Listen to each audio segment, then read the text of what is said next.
Have you ever noticed that a lot of yoga teachers kind of sound the same? Now, set your intention. Inhale deeply into your tailbone as you ground your energy inward and upward while going downward and roundward. It makes me wonder if yoga teachers are just kind of imitating each other. I don't really remember it being like that 25 years ago when I started practicing. There wasn't a lot of this sort of fluffy language. All of the language was very directive, and it was all very different depending on the style of class you went to. So I'm not saying that that style of just repeating what your teacher said is wrong somehow. It's just different than the style that Sarah and I use, which I think of as more of using the Socratic method. One of my favorite quotes is from this guy named Basho. He's really famous for doing haikus. He said, "Do not seek the footsteps of the wise, seek what they sought." So seeking the footsteps of the wise basically just means imitating the wise or trying to do what they did rather than looking at what they did to get to where they are. So my yoga teacher, David McCammond, is one of the coolest people in the world, one of the coolest people I've ever met in my life, and I've really molded my teaching style after his.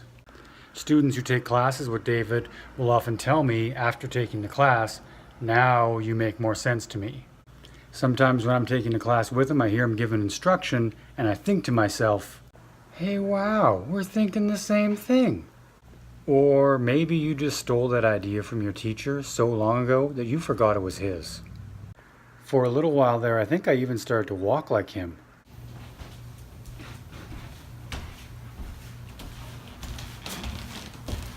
So it's not so bad for us to imitate people we admire, or even pick up some of their habits and mannerisms in hopes that we sort of pick up some of their wisdom along the way. Sometimes I tell super hilarious jokes just like my dad. Like, why don't yogis vacuum in the corner? Because they have no attachments. Like, seriously, it's kind of a good way to learn, though. You can adopt different perspectives and assumptions in order to apply them to other situations. So how many yoga teachers have learned to emulate their teacher rather than emulating the process that teacher went through prior to becoming a teacher? So Sarah mentioned Iyengar teachers who have a reputation of acting mean. Really, though, the reason Iyengar originally was acting mean was that he was teaching in Europe, and he was teaching Europeans who had previously been colonizing India. So there was this relationship there, this power imbalance, and he's teaching people who were basically kind of like masters before, and now he needed to kind of assert himself, right? So he had this very strong persona when he was teaching.